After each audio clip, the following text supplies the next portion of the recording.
Please listen carefully. Well, hello, universe. Welcome to the Optimist Daily Update. I'm Summers Kristy. And I'm Kristy Jansen, and we're part of the team behind the Optimist Daily, making solutions the news. We bring you reader-funded solutions news every day in order to change the tenor of news media, social media, and the direction of your day to one focused on solutions. 7 days a week, we publish positive news stories written by award-winning journalists and delivered online to your inbox and through our social channels. And also, we are sharing these solutions in a commute-worthy, walk-worthy, home office-worthy, the dog's probably going to bark in the background-worthy podcast. Today is Thursday, the 10th of December, 2020. Well, hello, my dear Kristy. Hi. Thursday. Happy Thursday. Yes. This is a funny day for me. How come it's funny? What's funny? Well, What's funny? Tell us. It's so exciting. Well, no, here's the thing. So my husband, who works in construction and goes to work still and keeps as much, protocols as he can in terms of being socially separate and distant and wearing a mask and all of that, was exposed to somebody who tested positive for COVID. Nobody on either side has got symptoms, either his coworker nor him, but he is now in social isolation. And so we've made the decision to keep him in social isolation within our own household. And we're now wearing masks inside, which is a little bit awkward. And it's really strange to not be able to eat dinners and breakfast. And I don't have my morning coffee with him anymore, at least not today. Yeah. Well, when you found out that his colleague had tested positive, kind of if you'll share with us, I think it'd be interesting for people who are, going through this or haven't gone through this. Tell us a little bit about what happened, because you and your husband and your housemates and everybody, your entire community has been rigidly careful, and you really follow great protocols. So what was sort of the chain of events, and what's your plan? Well, hopefully he won't actually develop any symptoms and he won't get this. And he's going to have a test on Monday. And if that comes back positive, then that's one thing. If it comes back negative, then he's cleared to go back to work and everything else. And it will be called a near miss. Mm-hmm. But in the meantime, the anxiety is there. So far, the only symptoms that he's having is intense anxiety, fear. So, he's got that tight, anxious chest that you can get when you are afraid of something. Right. But he's not experiencing things. But he is a diabetic. So it's important for him and for us to be as controlled with the outside world as we can be, within reason. I do have, my extended family and friends within that community are really not even, there really has this massive protocols where there's nobody actually can engage closely unless they've done a quarantine of 14 days or sometimes 10 now with the testing. And other than going to a doctor or something like that, everything else is either I do shopping for them sometimes, or they have, deliveries, and everything gets wiped out. It's perhaps over the top, but I'd rather be safe than sorry. I'd rather them be safe than sorry. And we've been a little bit more in the world, but still pretty locked down, other than his going to his job sites. And usually these are commercial construction sites, so they're not like working inside of an office and everybody's wearing masks and hand sanitizer. There's protocols that have been set up. Right. But there are times when they do have something they're working closely next to each other, right? And for a period of time. And that was what happened with this in this case. It goes to show you that you can control what you can control, but you can't control everything. And so right now we're in a waiting game. And hopefully his test will come back negative and nobody will experience any symptoms. And we can just call it a near miss. Mm-hmm. The decision that we made together for him to be separate even from me, it's really strange to not, stay in the same bed. Right. Yeah. Unfortunately, we have a space where he can isolate away from everyone else in the household, and we're all wearing masks when we're out in front of anybody at this point. Yeah. Right. Yeah. But that was our decision, not because, if he gets it, then we'll deal with that. I'm relatively sure. I'm hoping that he doesn't actually have it or develop it, but it's scary. Right. And I'd rather be safe than sorry. Yeah. I'd rather be a healthy caretaker than a sick, also sick, Anyway, so that's what's going on there. But you were saying that so our situation family feels different.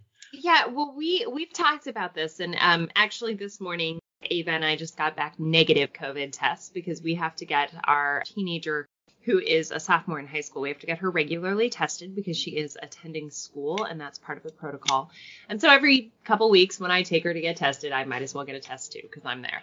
What we have had to have is a discussion as a family of what we would do in the event that someone tested positive. And while we would try to mitigate transference amongst people in our family, the simple fact is we have this itty bitty toddler vector who runs around and is going to grab or hold any one of us at any moment. And all of the 4 people who are not toddlers in my family all are participants in caring for our little girl. So part of what we also know is that if one person in our family were to be infected, that would mean that we would no longer have any outside care, right? We would immediately stop having her nanny come. We would have to just hunker down as a family and accept that the odds are probably pretty strong that it would be passed throughout our family. And so we would not likely choose to quarantine in the home any one person, especially myself and my husband, simply because we can't take either of us out of the game for caring for the baby. And it's just this very interesting conversation that you have to have and be a little prepared for is what would you do? And it's sort of like the earthquake preparedness, right? What would you do and how would you react? And know that there's heavy emotions and heavy weight involved in every sort of discussion like this. But it's well worth having, and the preparation of having these conversations now will hopefully never come to fruition. But if they do, ease perhaps some of the stress that might be involved. Yeah. So that's, that's kind of where we're at. And it's a thing. This is a thing. We will obviously keep you and your husband and your housemates all in our prayers to ensure that you do not come down with COVID, but we will be eagerly waiting to hear. Until then, you look great in your little red mask. So I feel like branded masks are the thing these days. And when you answered our call this morning wearing a bright red mask, I was like, did she get Optimist Daily masks made? Well, I actually looked into it, but it was like $20 a mask, and I just couldn't do that. No. Well, I think changing gears, thank you for your transparency and sharing that with us. And obviously, we all care deeply for you. I know people who've had this, and it can be very bad. I mean, it can be not that bad, but it can be a very, very awful thing. So I'm optimistic that my husband doesn't actually come down with it right now. But, we each have to do everything we can to keep healthy in the meantime. Well, in the meantime, there is this other thing happening, this whole holiday thing. Oh, yes. Happening. Yes. And we have some solutions on the Optimist Daily today and another interesting conversation, I think, to talk about. So do you want to kick it off and kind of frame the next discussion that we're having? Okay. So the first one that we'll talk about is, even if you are socially isolated, you can still listen to the birds. And there's a new study, tweet, that new study finds that birds are linked to happiness levels. And in fact, there's a new study out that if you find yourself happier around singing birds, you are not alone. Research indicates that being around a greater bird biodiversity is actually linked to greater happiness levels among people. And I know that at my house, we have lots of trees right near us, and there's birds, and sometimes even I have to close the windows when we're doing the pod because they're just so overwhelming that I have You sound like you're in an arboretum. I'm a little bit in an apiary here, but so I like this. I do think that having a robust bird ecosystem around you, it's good in general. And so this article talks about this, and this is based in data from Europe, actually the 2012 European Quality of Life Survey. And it explored the connection between species diversity around homes, in towns, and cities, and how it relates to satisfaction. And what they found was that there is a correlation between the specific number of different bird species and the happiness felt by European residents. So if you live in a town that only has pigeons, it may not be what lifts your mood, right? But if you have sparrows and swallows and blue jays and everything else around, it's all the different kinds of bird song that you can hear that's linked with greater happiness. And it's probably also related to more natural green spaces, because that's one of the indicators of having more biological diversity. So if you've got natural kinds of trees and little ravines and things that birds thrive in, that will probably lead to that. So I know that during the pandemic, I have a couple of friends I know who've become avid bird watchers, even in their backyards. And it's become a very popular hobby in this last period of time because you can do it with social distancing in mind, and it gives you a little bit of joy watching these beautiful creatures and listening to them. So, yeah. I love it. And, we have fountains in my garden right outside my window, and I have hummingbirds and sparrows and these yellow-bellied little guys who show up, and the birds. And it's sad, but I love watching the cats watch the birds too. It's like cat TV. So I think there's a fair amount of joy that comes from being able to hear and see wildlife. Tucker and the crows have quite an interesting relationship. They like to stare each other down on our walks. Crows are brilliant, and crows are brilliant and somewhat terrifying. I was listening to a podcast about somebody who had actually trained crows to bring him quarters.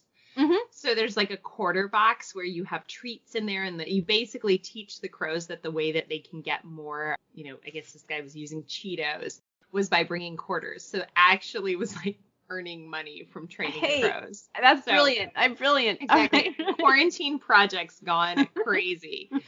Well, speaking of quarantine projects, right now we are strongly encouraging people to fully embrace the holidays and decorate and step in some way, some little part every day into their optimism around joy. And this time of year for many people who celebrate various holidays during this time of year.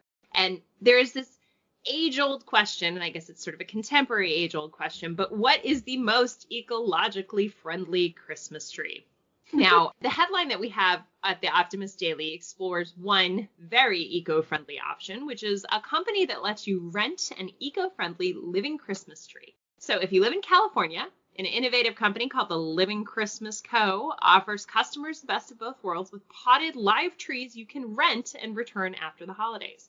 So whether you have a cut tree, a potted tree, or an artificial tree, the creation and manufacture of these trees has various ecological imprints. Obviously, the artificial tree has the highest cost of creation because of all of the various products that go into it, but an artificial tree can also, if you use it between 10 and 20 years, can have less of an ecological impact than a farmed tree. Farm trees also, during the time that they're growing as farm trees, have tremendous benefit because they provide habitat and oxygen. So this whole notion that Christmas trees are terrible for the environment is not actually true, but there are ways of making it much better. And the very best thing you can do is have a living tree that is not disposed of at the end. It's really the disposal of these trees where the ecological impact is most prescient. Right, so ending up in landfill, or so many people just dump them on the side of their street and hope the trash men come get them. I know, it's terrible. And so I think I like this story a lot, and I love this solution, and I do live in California, so I'm going to look into this.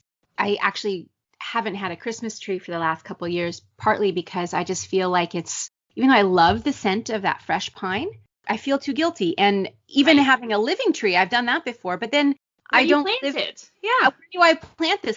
I don't own property where I can just don't own a forest. I don't own a forest. And so I love this. It's kind of got the best of both worlds where, you have this tree, you have a live tree, so you have the wonderful pine scent.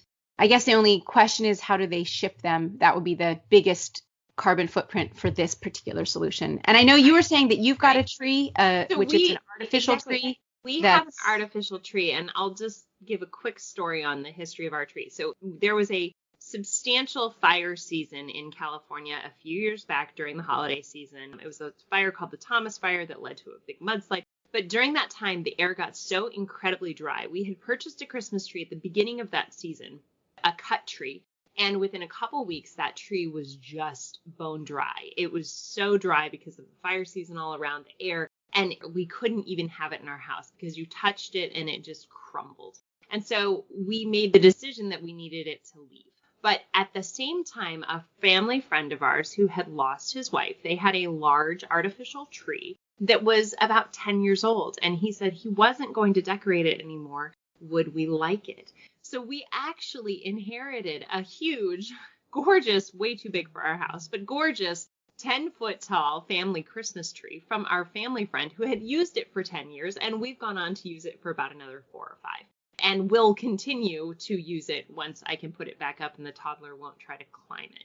So we come to the realization at the Optimist Daily Update morning coffee team that perhaps the most ecological thing you can do for a Christmas tree is to buy a used or reconditioned old Christmas tree from a thrift store and then continue its usable life. But, there's something for us that was while we as a family deeply miss the smell and the going to the Christmas tree lot and that whole experience, there was something for us that was very touching and warm about a family tree at a home that we had spent time in and celebrated the holidays, that then it came to us. So Summers, it goes along with your Christmas china, and now you've got exactly. the family heirloom tree. Exactly. Yeah. Exactly. And it totally, and I my Christmas china, I totally decorate my trees like the Christmas china. This year we do have a teeny tiny artificial tabletop tree, which we will use for years to come. Yeah. It's probably better for Brennan. She won't try to climb it. Well, some toddlers would love to look at trees. My toddler would try to climb it, perhaps carry it outside, give it to the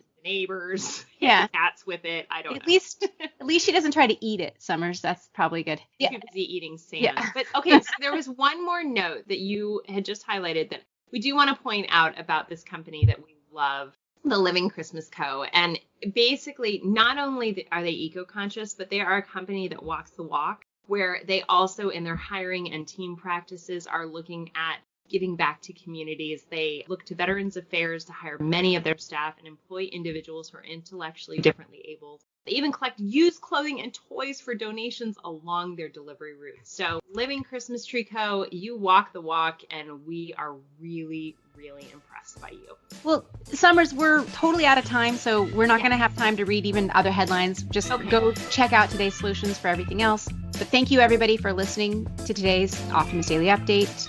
We promise to keep sharing these positive solution-based stories with ideas on how you can participate in this changing world and help ensure it's change for the good. And if you're listening and you have the means, please consider becoming an emissary on the Optimist Daily. And for just $5 a month, you can support reader-funded independent journalism and be a part of the solution-changing consciousness that addresses our world's biggest challenges with a problem-solving mindset and helps keep the Optimist Daily free for all who need it, supported by those of us who can. Thank you, everybody, for listening, and we will talk to you again tomorrow.